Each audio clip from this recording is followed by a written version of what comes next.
I couldn't believe the crap that Nikki, my wife of 7 years, had just thrown at me. In just a couple of minutes, I realized how little she really thought about me. We're at a mountain resort attending a 4-day bachelorette party for her older sister, Kirsten, who was getting married for the 3rd time. I couldn't help but wonder how she managed to scam her current fiancé. Was it her money, or did she threaten to sue him? I assumed that, being a lawyer, she no doubt forced him to sign the mother of all prenuptial agreements, probably subjecting him to some form of medieval torture. The day before, Wednesday, we decided to use one of the public hot tubs offered by this establishment. Earlier that day, Kirsten had warned that there might be naked men in the hot tubs. I thought she was just fooling us, but she wasn't. It seemed that the hot baths here were clothing optional. After we entered the water, I noticed that the 5 guys across from us were naked. My assessment was correct as they climbed out of the bath, dried themselves off, and settled into their lounge chairs, not caring that they were exposing themselves to us. However, one guy, a tall, muscular man with long hair, pulled back into a ponytail, was lying on the grass next to the hot tub on his side with one leg up. His equipment seemed huge. I noticed Nikki staring at him with glassy eyes. I guess I should step back and tell you a little about us. My name is Ned Carson, and my wife is Nikki. I am 39 years old, and she is much younger. She just turned 32. I used to be a police officer, but was injured in the line of duty. As a result of my injuries, I was shot several times. I was written off for health reasons. This was before I met Nikki. She was one of the physical therapists who worked with me to help me learn to walk again.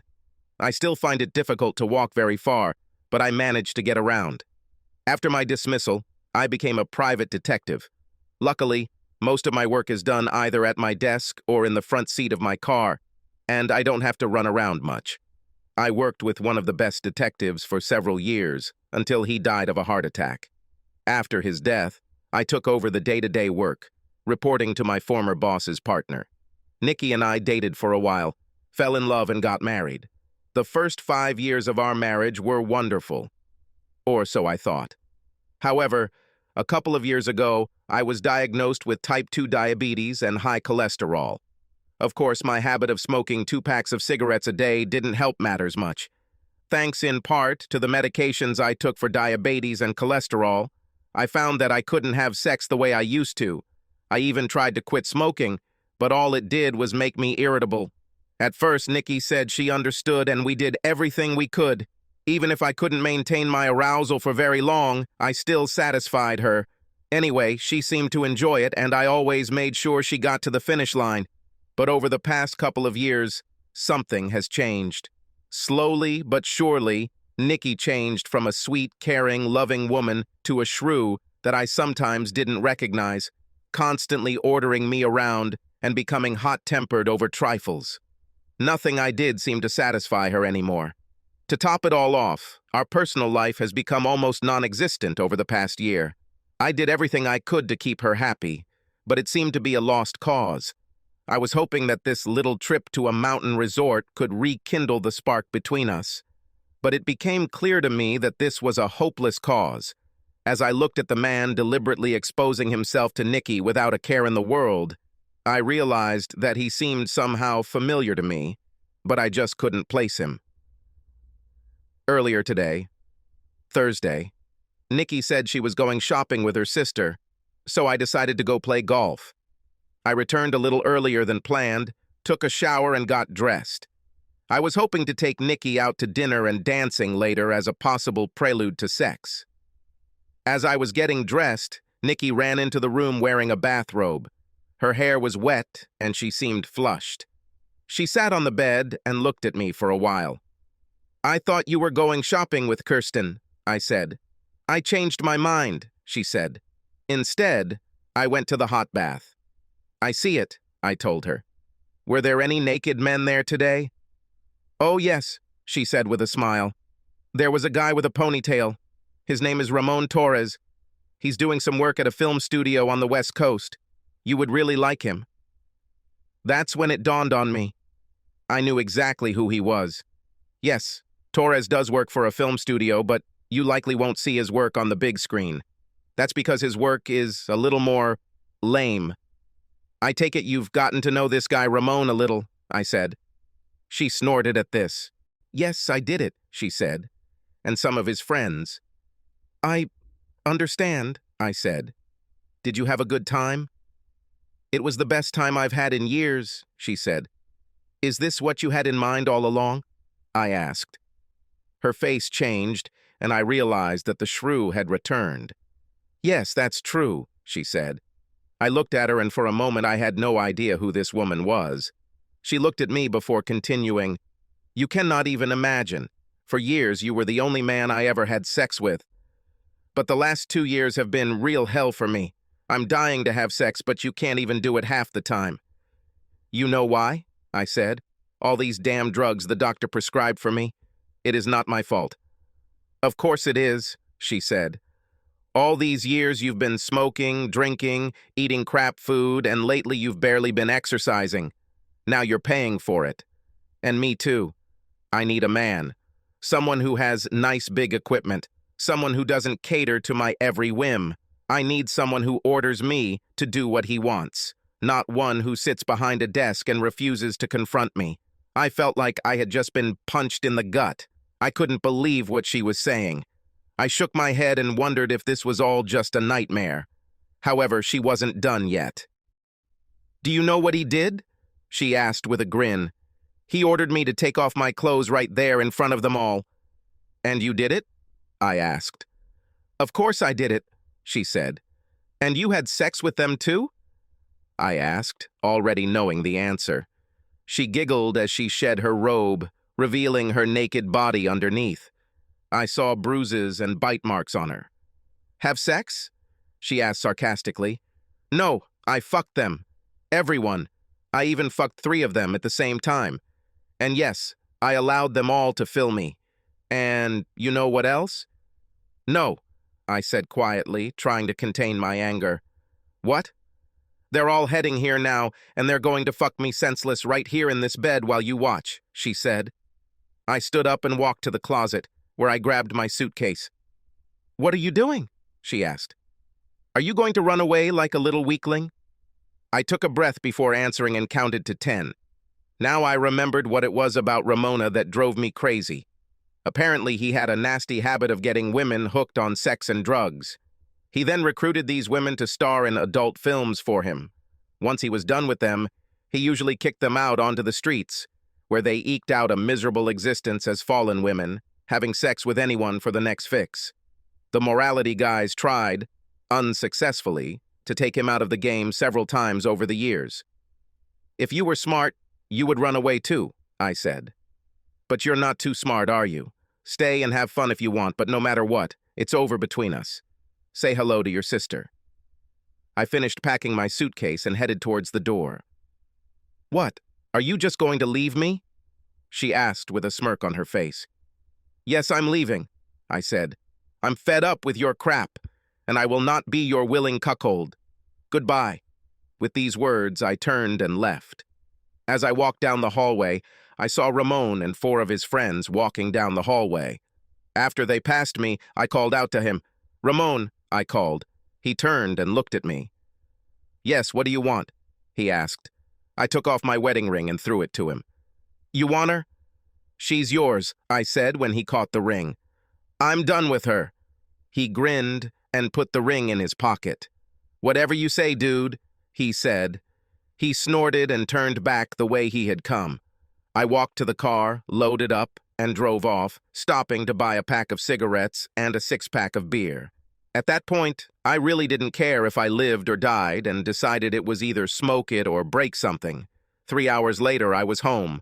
I was hoping Nikki would at least call and apologize, but she didn't. To hell with it, I thought to myself. It was still quite early, so I decided to take matters into my own hands. If Nikki thought she could just have her little gangbang and go home as if nothing had happened, then she was out of her mind. I called a locksmith and arranged for all the locks in the house to be changed. I had to pay extra for it to arrive quickly, but for me, it was worth it. I grabbed a beer, sat on the back porch with a notepad, and made a list of things to do. I've worked on enough cases involving cheating spouses to know how it goes. Typically, the husband would get the cuckolds while the wife would end up getting half of everything. I also knew that I would not be able to file on the grounds of adultery since it is a no-fault condition. Having made my list, I drank a couple more beers and smoked a few more cigarettes. Finally, I went to bed, hoping to wake up and find that it was all just a terrible nightmare, but that did not happen. The next morning, I got up and checked my phone, hoping against hope that Nikki would come to her senses. But she didn't. There were no calls, no text messages, nothing. I had a cup of coffee and called Nick Parsons, one of the top lawyers we worked for. After telling him what happened, he promised to prepare documents for divorce. We decided to notify her at her place of work on Monday to achieve maximum effect. "You know the rules of the game, Ned," he told me. "Don't do anything stupid." "You know me, Nick," I told him. "Yes, I know, and that's why I'm telling you not to do anything stupid," he said. "Talk to your boss and see if he can find someone to look after your wife and Ramon. I don't want you to be involved in this at all. You understood me? Stay away from this as much as possible." "Yes, I understand," I said. We ended the call and I dialed my boss, Paul Drake. "Hey, Ned, I thought you and your lovely wife were in the mountains," he said. "What's happening? Everything is fine?" "No, Paul, it's not like that," I said. He listened while I told him my story. "Damn," he said when I finished. "I'm sorry to hear it. Do you want me to send someone there to keep an eye on what's going on?" "Yes, that would be great," I said. "But it has to be someone Nikki doesn't know." "I have everything under control," he said. "You know, I've been doing this for a while. Do as Nick says, and stay out of this for your own good. I'll send someone there as soon as possible." "Thanks, Paul. I appreciate it," I said when we ended the call. From there, I went to the bank to take care of our accounts. I charged half and canceled her credit card. I thought about canceling her ATM card, but decided to leave it as is so we could track any charges she might have made on it.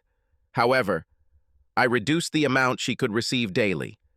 Once I was done with that, I went to another bank and opened an account in my name only. I stopped at a diner and devoured a pastrami sandwich and then headed home. There was really nothing more I could do except sit and wait. After a while, I decided it was time for me to take inventory of myself. I had to do something. I stepped on the bathroom scale and noted my weight, 98 kilograms. Then I looked at myself in the mirror. I still had a good figure, but I had developed a bit of fat, and the muscles that I had before when I wore the uniform have mostly become flabby. No wonder Nikki didn't want to have sex with me anymore, I thought.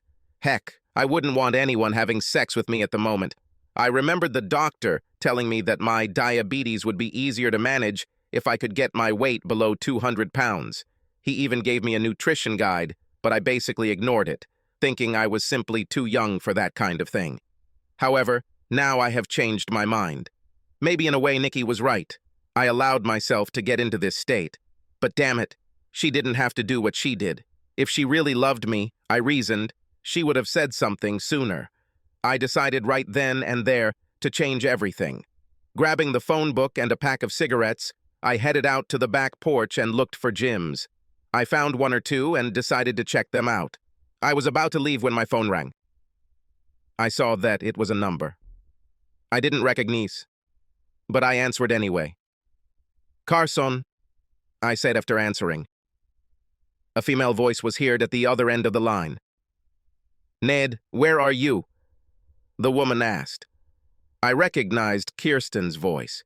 We hadn't spoken much in the past, and I was a little surprised that she called. "Nikki told me you left last night." "Yes, I left last night," I said. "Why do you ask?" "Well, we were just wondering what happened," she said. "Nikki looks like she was seriously bullied and sent to soak. I've never seen her in such a state. Then she told me that you two had a fight and you left. What's happened?" "Maybe you should ask her to tell you," I said. "Is everything okay between you two?" she asked. "No, that's not true," I said. "Tell me, did you know that Ramon Torres and his team are at the resort?" "Of course," she said. "They provide entertainment for our bachelorette party. I also asked them to bring a film crew." "Why did you ask?" "Oh, nothing," I said. "So you know what kind of business he's in, right?" Yes, I know, she said. He was highly recommended. Did Nikki know too? I asked. Yes, she knew, Kirsten said. I told her. To be honest, I was a little surprised when you showed up. It was just supposed to be a girl's thing, you know. But I thought that if you two liked the whole hot wife and cuckold thing, then it's really none of my business. So, you knew she intended to cuckold me? I asked. Yes, she said. We all knew this, I thought to myself. Why did you ask? Is there some problem? Nothing I can't handle, I said, not wanting to show my cards. Do you want me to ask Nikki to call you? She asked. No need, I said. Okay, she said. Look, just let her have a blast, okay? I know she still loves you. When she's finished, she'll come back to you. After all, it's just sex. No, that's not true, I told her. It was a heartless, cruel, calculated betrayal. And you helped it. Oh, please stop showing off, she said. It's just the weekend. You'll be back to pick her up on Sunday, won't you? No, I said. She can find her way back on her own, but she won't be welcome there. I heard Kirsten gasp when I said that, but I really didn't care.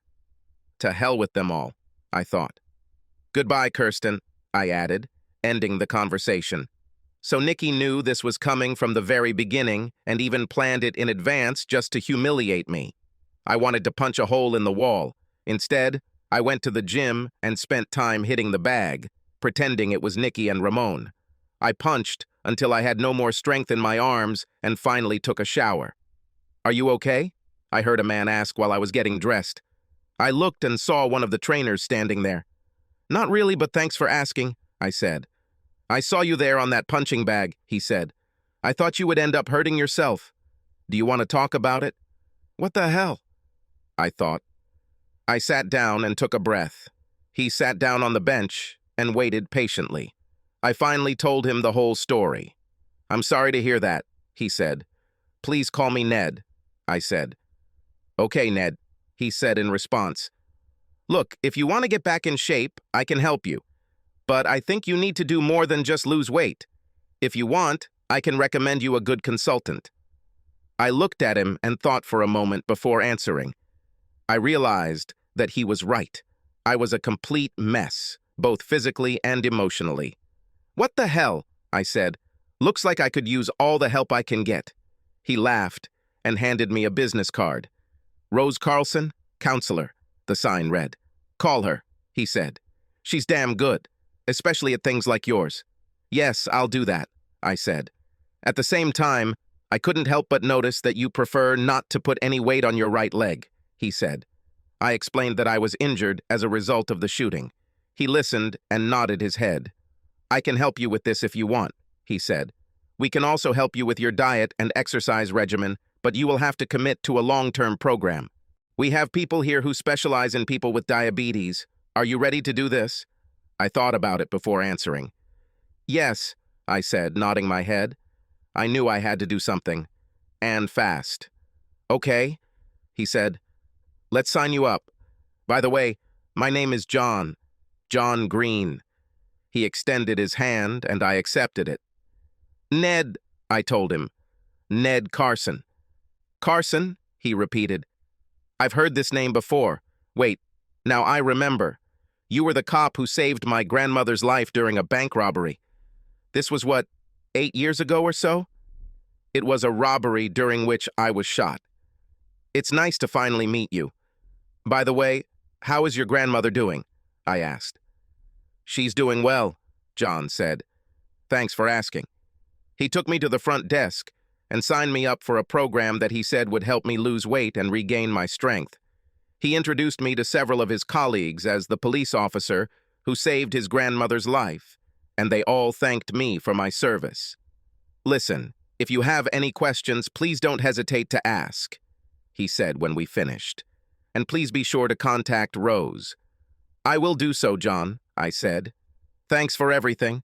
I left the gym feeling better than I have in a long time. It was nice to be appreciated by someone for a change. When I got home, I called Rose and made an appointment for the following Tuesday. I held out some hope that Nikki might call or text, but she never did. I did receive a call from Paul, who told me that they had an operative on site who would record her actions and report directly to him. I thanked him and informed him of my meeting with Rose. "Okay," he said. "I'm glad to see you taking positive action, Ned. Take as much time as you need to figure this out. I'll fill you in when I hear anything from our guy at the resort. Just calm down now. Do you hear me?" "Yes, I understand you," I told him. We ended the conversation and I tried to relax but found it almost impossible. Part of me wanted to go and drown my sorrows in a bottle, but the rational part of me said, no. I waited agonizingly for the rest of the weekend but didn't hear anything from anyone, until Sunday, around 10:01 a.m. Paul contacted me to say that Nikki had left with Ramon and his team that morning. "Looks like she was very busy over the weekend," he told me. "We have video, audio, photographs, reports. I'll give this all to Nick and make a copy for you in case you want to see it." "Do you know where they went?" I asked. "I have no idea," Paul said. "They left around 9 a.m. "Okay," I said. "That means she should be here around 12 or so." "As long as she comes home," Paul said. "Yes," I said in agreement. "Stay in touch and let me know if she shows up," he told me. "I'll do so," I told him, ending the conversation. I decided to take a chance and dialed Nikki's number. Unfortunately, the message went straight to voicemail. "Nikki, call me when you get this message," I said.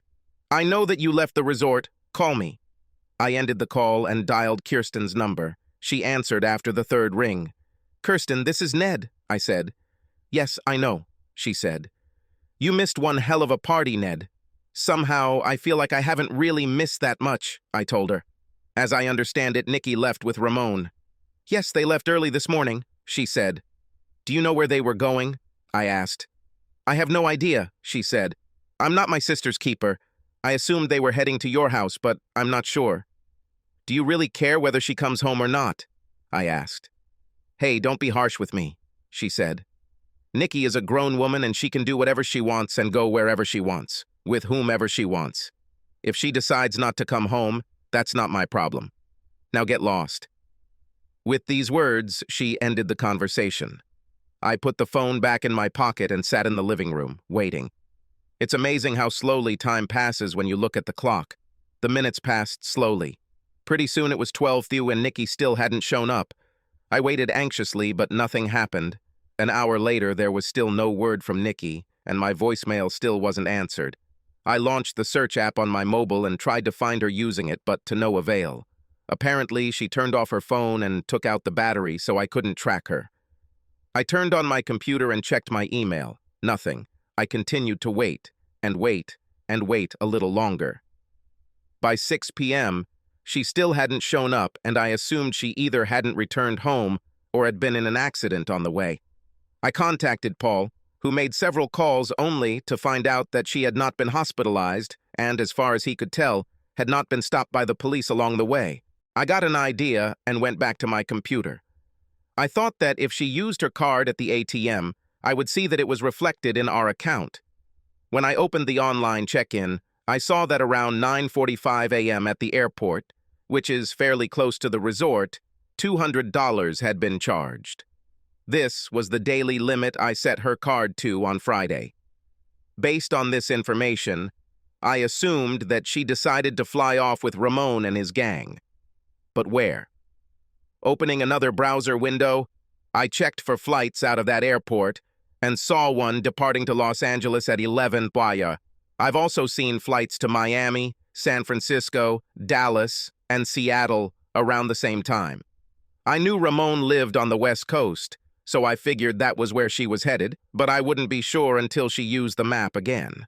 I called Paul and brought him up to date. "I think we'll have to wait until she uses her card again," he said.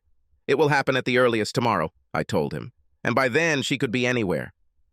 "Have you considered reporting her missing?" he asked. "The police won't do anything until she's gone for at least 24 hours, I said. "Then we have nothing left to do but wait," he said. "Is there anything in the video transcripts that indicates where she might have been going?" I asked. "I figure if we go through it line by line, we might be able to find something," he said. "Do you want to try to figure this out?" "I have to do something," I said. "There must be something that indicates where she is." "Okay, Come over to my house and we can start discussing this if you want, he said. But I have to tell you, what I saw from this was not very pleasant. I don't care, I said. I need to know where she's going and whether she'll ever come back. Well, then come, he said. We ended the conversation and I drove to Paul's house as quickly as the law allowed. When I got there, his wife Donna opened the door and let me in. Can I get you something to drink, Ned? Maybe coffee? Or do you prefer beer? She asked. I need to collect my thoughts, I said. Coffee would be ideal, please. Okay, she said. Paul is in his office, so go straight there.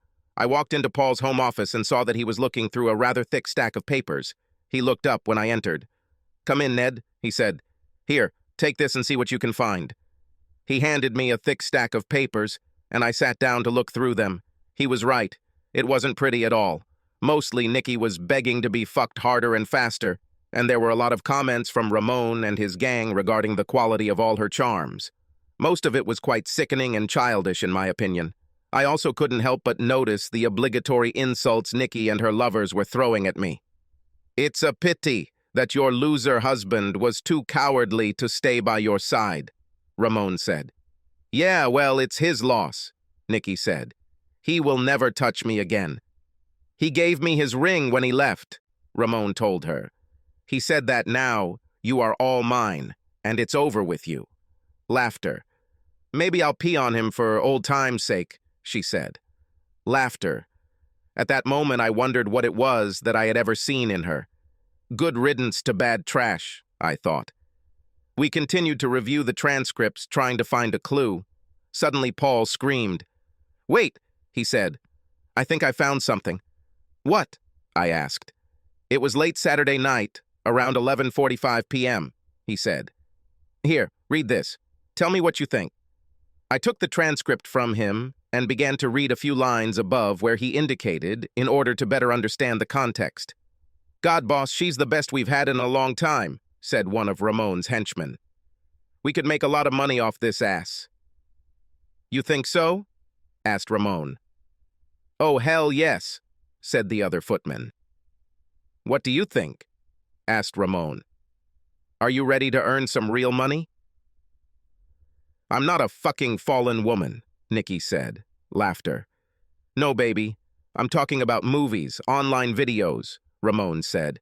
You have an amazing body and a pretty face. All you have to do is do what you're doing right now in front of the camera. You do this innately. I've been thinking about a whole new line of cuckolding and humiliation videos, and you'd be perfect.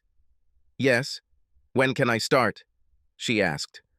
We can leave right after the party if you want, Ramon said. We will give you a nice apartment in Los Angeles, and you will work exclusively for me. Of course, I get a cut of everything, but you could make a hell of a lot of money if you make enough videos. Can I have some more of that white stuff you gave me earlier? She asked. And a little of this ecstasy? Whatever you want, baby, he said. You mean I get as much sex as I want and I get paid? She asked. And I will humiliate losers like Ned? That's right, said Ramon. Count on me, she said. What about your loser husband? Asked one of the footmen. Are you going to tell him? To hell with him, he's in the past, she said. He'll never see me again. When are we leaving? Tomorrow morning, said Ramon. We leave here at 9 a.m., go to the airport, and then fly west. Hell yes, she said. Let's do it. I returned the transcript to Paul. Do we have this on video? I asked him. Yes. Let me just take the disc and turn it on, he said. He pulled out one of the discs and inserted it into his computer, then played the video, redirecting it to the timestamp in the transcript. He looked at me before starting. Are you ready for this? He asked. Let's get this over with, I said. He started the video, and I saw that it was filmed through the window of Nikki and I's room. She was lying on the bed naked. Ramon was next to her, and they were surrounded by his lackeys, one of whom was holding a camera. Next to them was a tray containing several shots of what appeared to be cocaine. I could tell by the way she was acting that she was high on something, probably cocaine. I looked closer to see if I could spot anyone else, but I couldn't. I wouldn't be surprised to see Nikki's sister at the center of it all. We watched the video accompanied by the transcript. After they finished talking, They had group sex again. "I've seen enough," I said with disgust. "Turn it off." Paul turned off the video and looked at me. "Well?" he asked. "She's clearly doing this of her own free will, even though she's high on cocaine and God knows what else," I said. "So there can be no talk of kidnapping. And I didn't see Kirsten anywhere in this video, so it's doubtful she knows anything. Even if she knew, she wouldn't say. But we must still make a good faith effort to find her so we can notify her. Do you know anyone in Los Angeles?" "Please, Ned," Paul said. "You know, I have connections everywhere. I'll make a few calls and see what we can come up with. When you find her, please let me know," I said. "I want to be the one to give her the documents." "No way, Ned," Paul said. "This won't happen. I know you've been in a lot of pain, but you shouldn't get deeper into this than you already are. I know you. You'd do something stupid and I'd have to fly out there to get you out of jail. You stay right here. Let Nick and I take care of this. So help me God, I will revoke your license if you even think about leaving." Okay, I said, raising my hands. "I'll be a good boy. I promise." "Damn better," Paul said. "Let me make a few calls and then I'll contact Nick. Don't worry, I'll make sure you're up to date. Now go home, have a beer, relax, and watch TV. In fact, why don't you take a few days off?" "I can't do this, Paul," I said. "I have a business." "I have everything under control," Paul said.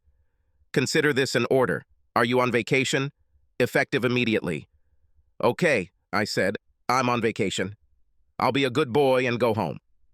We shook hands and I headed out, thanking Donna for the coffee. I thought about having a beer again, but changed my mind and drove home. This was good because I heard the house phone ring as soon as I entered the living room. "Hello," I said when I picked up the phone. When I saw Kirsten's number pop up, I pressed the button on my answering machine to record the call. "Hi, Ned. This is Kirsten," she said. "Yes, I know," I told her. "And you should know that I am recording this conversation. I hope you do not mind." "Not at all," she said. "If I were in your place, I would probably do the same." "What do you want, Kirsten?" I asked. "I just heard from Nikki," she said. "She asked me to represent her interests if you file divorce papers against her." "Do you know where she is?" I asked. "She told me she's in Miami now, but she'll be moving around a lot and probably won't be back soon," Kirsten said. "Miami then?" I asked. I knew she was either lying or had been lied to. "That's true," she said. "At least that's what she said. She tells me that you will probably divorce her." "This is true?" "As we speak, documents are being drawn up," I said. "When they are ready, send them to me," she said. "I'll send you my address by email." "I'll pass this on," I said. "Did you know that she intended to leave me to become a slut in adult films for Ramon Torres?" "No, Ned, I didn't know that," she said. "I know you don't have a very high opinion of me, but it's the honest truth.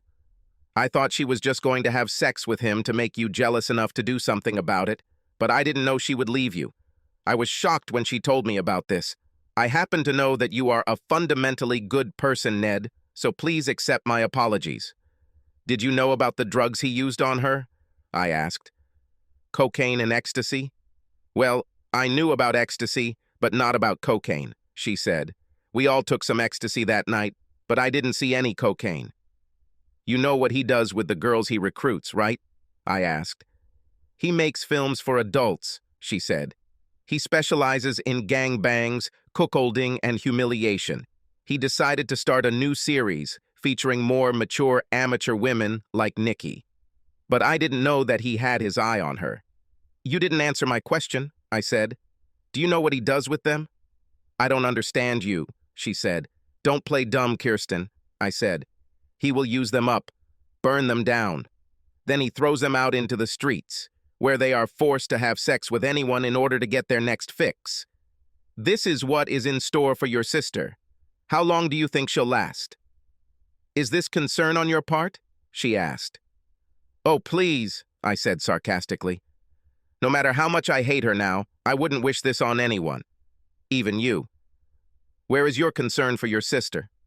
Not that it's any of your business, but I'll take her in before I let this happen to her," she said.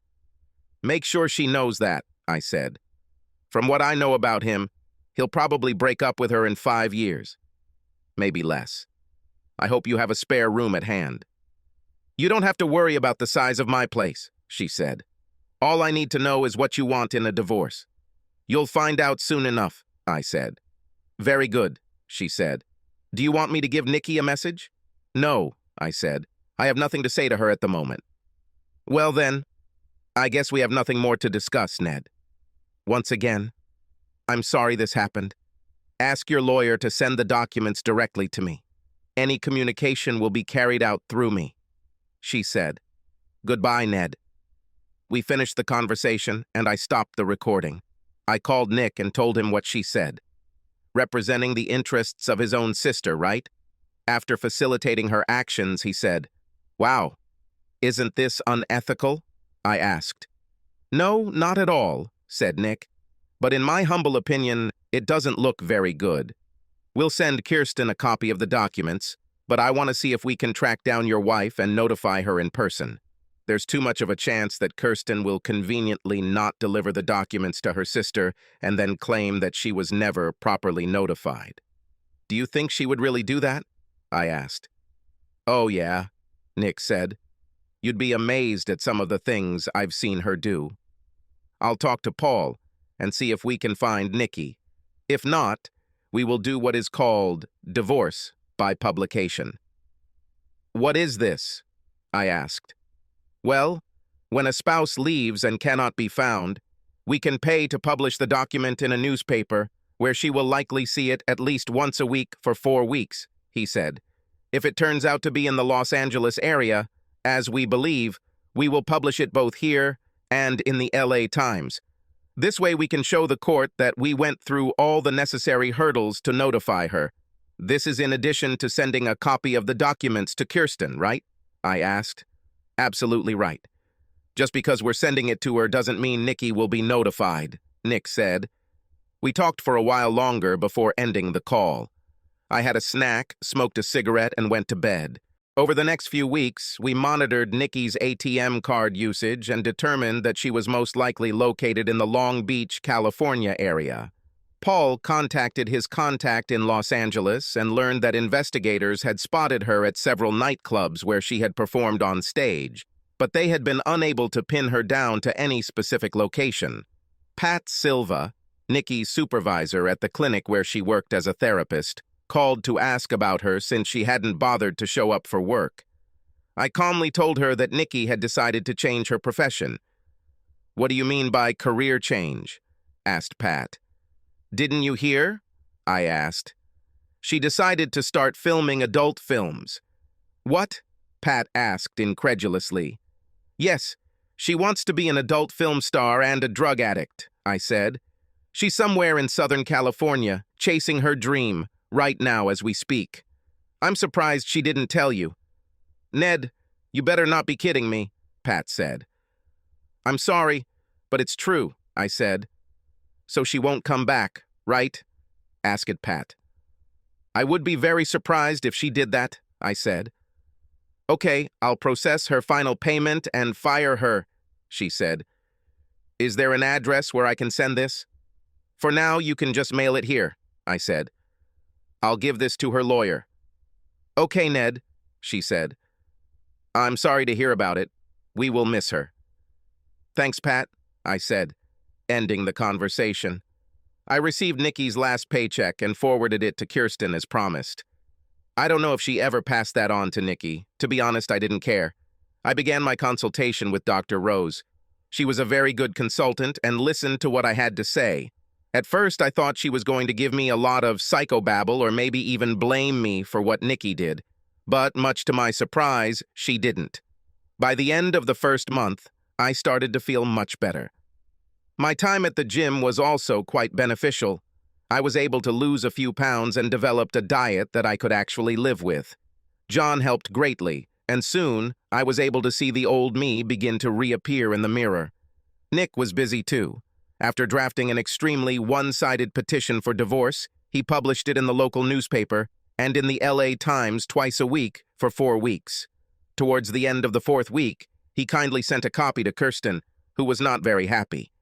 She demanded to meet with me and Nick as soon as possible. "What the hell does this all mean?" she asked when we met in his conference room. "This is an insult, not a request for divorce. What the hell are you trying to achieve by demanding a 75-25 split? Without any support? The real insult is what your client did to her husband. With your help, I might add. Since your client has decided to walk away from the marriage, my client and I both believe this is the most appropriate response," Nick said. "She didn't even bother to take care of moving her things out of my client's house." "My client hasn't even been served with the documents yet," Kirsten hissed. "That's because your client was hiding in the Los Angeles area," Nick said. "Since we do not have her address, and you were not very willing to tell us about your client's whereabouts, we decided to file a divorce by publication. A fourth ad has just been published in both the local newspaper and the Los Angeles Times. I'm going to fight this, you know," she growled. "As you wish," Nick said, and she fought. She filed motions that went nowhere and requested counseling, which the judge reluctantly agreed to order. I was shocked when Nick told me about this. "Don't worry about it," he said. "Judge Potter hates traitors and loves policemen. Kirsten thinks she's driving, but in reality she gives Nikki just enough rope to hang herself." "What do you mean?" I asked. "Nikki probably won't come to the consultation," he said. "Judge Potter hates it when people disobey his orders. When that happens, he will likely issue a bench warrant for her arrest." "This is what I would like to see," I told him. I showed up at the court-appointed counselor's office exactly at the appointed time, and, of course, Nikki was not there. I knew consultant Judy McGregor because she was the police consultant who worked with me after I was shot. We spent an hour catching up, and she listened to me tell my story. "I take it you can't imagine making peace with your wife?" she asked. "Not at all," I said. "Okay," she said. "I will report this to the judge, as well as her absence. Good luck, Ned. It was nice to see you again." From what Nick told me later, Judge Potter was furious that Nikki had disobeyed his orders and issued a bench warrant for her arrest. He told me the warrant was valid for 5 years. We continued to monitor her ATM usage and noticed that while most of her activity was in the Long Beach area, she used it several times in San Francisco and San Diego. It looks like she was very busy. At the same time, I did a search and found several short videos of her. I could only stand and watch them for a few minutes, and I noticed that they were all on the same topic: group sex and humiliation of the supposed husband. I almost threw up when I realized that this was exactly what she probably wanted to do to me. Finally, a date for our court hearing was set. I met Nick at the courthouse, and we went inside. I looked around and saw Kirsten, but Nikki was nowhere to be seen. I wasn't surprised. When it was our turn to approach the bench, Nick and I took our seats and watched as Kirsten sat alone at her table. Judge Potter was not happy to see her alone. "And where is your client?" he asked. "She's not well at the moment," Kirsten said. "Unwell?" asked Judge Potter. "What the hell does that mean?" "She's at work right now," Kirsten added. "At work?" asked the judge. "Damn it, she's an adult film actress. What? There are no beds in this city? Is her job more important than this divorce?" "She just couldn't leave, Your Honor," Kirsten said. Judge Potter sighed heavily and stared at the documents in front of him. "Very good," he said. "In light of this, I will issue another court order, and I am ready to enter the divorce decree in court today." "But, Your Honor, we still need to submit motions," Kirsten said. "I saw everything I needed to see, lawyer," said the judge, clearly annoyed. He looked both ways before continuing. "While there are guidelines that govern what a court can award, the fact is that in this state the bench has a lot of discretion in determining the division of marital property," he said. "In the course of my reflections, I appreciated both sides in this dispute. On the one hand, there is a highly decorated former police officer who almost lost his life, protecting a 70-year-old grandmother. On the other hand, there is a woman whose lawyer admits that she is a drug-abusing adult film actress who deliberately betrayed and abandoned her husband to pursue her debauched lifestyle. And it is my understanding, lawyer, that you had a hand in facilitating some of your client's actions. I have to say, This really worries me. I consulted the state bar, and they told me there were no ethical violations even though you came awfully close to crossing the line. I advise you to be more careful in the future. After reading all the documents and the attorney's report, I feel that I have no choice but to grant the plaintiff's petition for divorce as filed," he said, banging his gavel. "Good luck, Mr. Carson, and thank you for your service to this community," he added. I looked at Nick in surprise. "Did we just win?" I asked. He smiled, looking at me. "Of course we did it," he said, shaking my hand. "Congratulations, Ned. You are now a free man." Kirsten collected her things and came up to us. "Congratulations, Ned," she said, extending her hand. "You've got your pound of flesh. I hope you're happy now." I took her hand and shook it. I knew that losing such a case would not be easy for her. "No, I'm not happy," I said. "I haven't been happy for quite some time." I took a DVD out of my briefcase and handed it to her. "You once said that if I need to tell Nikki something, I'll let you know.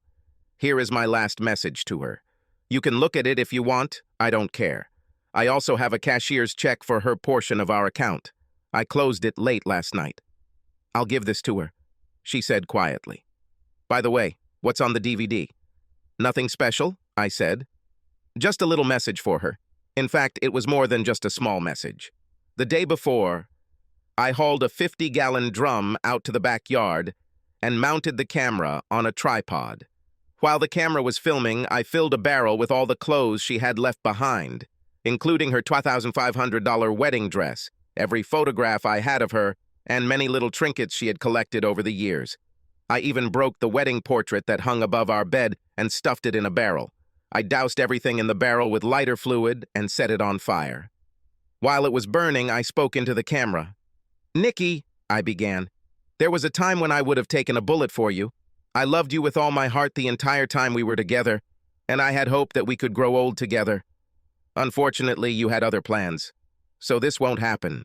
I've seen some of your work on the internet, and I can't help but think that this is what you intended to do to me. This won't happen either. Don't ask if we can ever be friends. Friends don't do what you did. And don't ask me if I will ever forgive you, because I won't. I just hope that one day you wake up and smell the coffee before it's too late. Goodbye, Nikki," I said before leaving the camera to record the final destruction of everything she had left in the house. Life continued after Nikki. I redecorated the house, banishing everything that even slightly reminded me of my ex-wife. I continued my consultations with Rose and worked out at the gym 3 days a week. I even stuck to the diet we made together and threw my cigarettes in the trash. A couple of months later, I weighed myself and discovered that I was now 84 kilograms. I still had a lot to do, but I felt better than I had in a long time. The only thing I was missing was the female companionship I once had with Nikki. And then it happened. I was at the local market buying some groceries when I ran into her. Literally. It was an accident. I wasn't looking where I was going and crashed into her with my cart. When I realized what I had done, I apologized profusely and came face to face with the most charming smile imaginable. Needless to say, I was disarmed. For a second, I forgot to breathe. Then I introduced myself and noticed that she wasn't wearing any rings. She accepted my apology and told me her name was Brenda Wilkins. We started talking and somehow I managed to invite her to dinner. Much to my surprise, she agreed. As it turned out, Brenda was a widowed doctor. Her husband and young son had died in a car accident several years earlier while returning from a father-son camping trip. I expressed my condolences and told her about my divorce from Nikki. Somewhere in all of this, I mentioned my diabetes and what the medications did to me. She nodded her head in understanding. "I've encountered this before," she said. "Look, why don't you come to my office with your meds and let's see what we can do about it." I made an appointment and brought all my medications. She was shocked when she saw everything. After drawing some blood, she suggested making a few changes, and I felt a difference almost immediately. "Of course," she explained, "my diet and exercise had a lot to do with it, and giving up cigarettes was a huge help. The first time we slept together, I felt like a completely different person, and for the first time in more than 2 years, I felt satisfied. The next morning, when I woke up and saw Brenda's pretty face, I knew there was no way I could give this up. She covered my face with kisses when I asked her to marry me. After we got married, we sold our houses, pooled our money, and bought a new house in a newly developed area. We both decided that it would be nice to start over so that nothing would remind us of the past. A little over a year after we got married, Brenda gave birth to twins, a boy, Christopher, and a girl, Julie. Life went on as usual with the Carson family, and I discovered that I loved being a father. One day, about 10 years after we got married, there was a knock on the door. I opened the door and saw Kirsten standing on the porch. She looked like she had been put through a meat grinder. "Ned, good to see you again," she said. "It's good to see you, Kirsten," I replied. "Please come in." She entered and looked around. I invited her to sit down and introduced her to Brenda and the children. "So, what brings you here, Kirsten?" I asked. "This is Nikki," she said. "You were right about Ramon." "About?" I asked. "What's happened?" "It took about 5 years, but he eventually used it up, just like you said," she told us. "She ended up on the street doing magic tricks to support her addiction. Unfortunately, women of easy virtue of her age do not live long on the streets. She managed on her own for a while, but eventually ran out of money and became homeless. She was found unconscious in an alley and taken to a rehabilitation center. I found out about this a few months ago and ordered to bring her here. She has cancer, and it doesn't look like she'll last long." "I thought you said you'd never let her get to that point," I said. "What's happened?" "We lost touch with each other about 6 years ago," she said. "Los Angeles authorities contacted me and I flew out to see her. She doesn't look good." "I'm sorry to hear that," I said. "What do you want from me?" "She wants to end this," Kirsten said. "She wants to see you one last time. I know you don't think highly of her or me, but I hope you find the strength to see her one last time. Please." It was something new. Kirsten asked for a favor. I looked at Brenda and saw concern on her face. "What do you think?" I asked her. "Kirsten is right, honey," she said. "She needs to calm down. And honestly, you think so too." "How serious is cancer?" she asked Kirsten. "That's bad," Kirsten replied. "By now, the infection has spread throughout most of her body. The doctors said that if they had caught the disease much earlier, they might have been able to cope with it, but now it is too advanced. They say she may live for a few more months or even a few hours." "Okay," I said. "I'll go see her." "I'll go with you," Brenda said. I agreed and took out my phone to arrange a babysitter. Carla, a teenage girl who lived next door, often helped us and, as it turned out, was free. After she arrived, Brenda and I followed Kirsten out. When we got to the hospice, Kirsten showed us Nikki's room. I was shocked when I walked in. I didn't even recognize her. Her thin, frail body had many tubes embedded in it, and her face was blotchy and discolored. It was as if all the beauty she once possessed had been sucked out of her. She opened her eyes as I stood next to her bed. "Ned," she croaked, and a tear rolled down her face. "Is this really you? You look so good." "Yes, it's me, Nikki," I said. "Oh, Ned, I'm so sorry," she sobbed. "I screwed up so badly. I spoiled it all. I know you said you'll never forgive me, but I'm begging you. Please, it hurts so much. Forgive me." I looked at Brenda and saw a tear roll down her cheek. I knew what I had to do, and it would be the hardest thing I've ever done. I sat down and took her hand. She was cold to the touch. "It's okay, Nikki," I said. "I forgive you." She burst into tears and grabbed my shirt with her other hand. I hugged her and let her cry on my shoulder. A few minutes later, a nurse came in, looked at her chart, and administered something to her IV. "This will help her get some sleep," she said before leaving. I looked and saw that she was already falling asleep, so I put her head back on the pillow. "Thank you for coming," Kirsten said. "You're welcome," I said, nodding my head. "How long will you stay here?" "I'll stay until the end," she said quietly. "I have a laptop and I work remotely. I've already agreed on everything. There will be no memorial service." She didn't want this. "What happened to Ramon?" I asked. She opened her purse and pulled out a folded piece of newspaper. "After he kicked her out, he hired another girl," she said. "Her husband didn't take it too kindly and killed him. quite brutally. I quickly looked through the article. The mutilated body of Ramon Torres was found in an abandoned warehouse in Ontario on Saturday morning, the article said. Disfigured? I asked Kirsten. Yes, she said. Wow, I said. And they know for sure that her husband did it? Yes, she said. He was seen leaving the warehouse. The jury found him not guilty on the grounds of temporary insanity. I can understand that, I said. I wanted to do this with him myself. I'm sorry, Ned, she said. For all. Yes, I said quietly. Anyway, we both felt bad after watching that video you gave me, she said. I never really thought about sex outside of marriage until I saw this video. Until then, it was just something I did for my own satisfaction. After I watched this video, my opinion changed. I never truly understood how much it hurt to be deceived, or how expensive it could be, she added, glancing at Nikki. Thanks to you, I am no longer the woman I was 10 years ago. I'm glad to hear that, Kirsten, I said. Take care of yourself, Ned, she said, hugging me. And take care of my ex-brother-in-law, she told Brenda, hugging her. Count on it, Brenda said, hugging her back. We got out and returned to the car. Are you okay? Brenda asked as we fastened our seatbelts. Yes, I'm fine, I said, starting the car. Karma.